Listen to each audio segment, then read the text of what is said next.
Welcome back guys to CRM Portal. Once you install the module, you will get this CRM menu in the portal side. But after installation, you will need the necessary configurations. Make sure in the backend, go to setting, users, and if you have internal user or external user, no issue. Just assign the group related to this CRM Portal app. And make sure the user already connected with the employee in the employee profiles in HR sections. So let me search here. You can see also in the group sections. So after this, on the portal side, let me open. By default, you will see all the leads the user have created or have.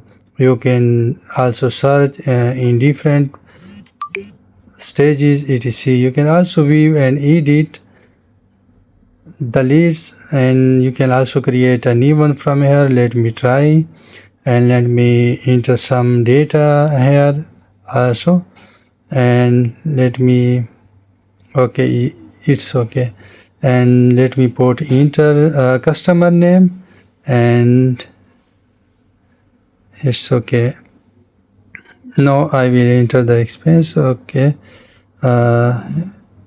okay, so create, let put dummy.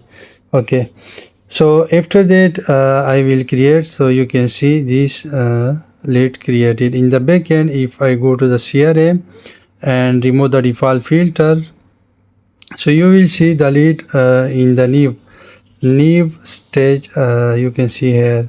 So the portal details, revenue, and everything we have entered in the portal side.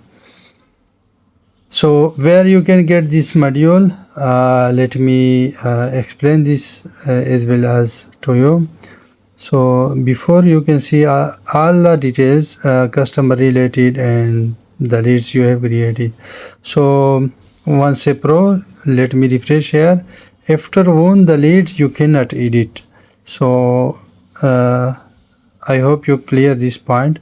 So let's go to the Odoo App Store and just search for the CRM Portal. You will find this module under my name, Advanced CRM Portals, and it's my under name. Okay, so you can see here.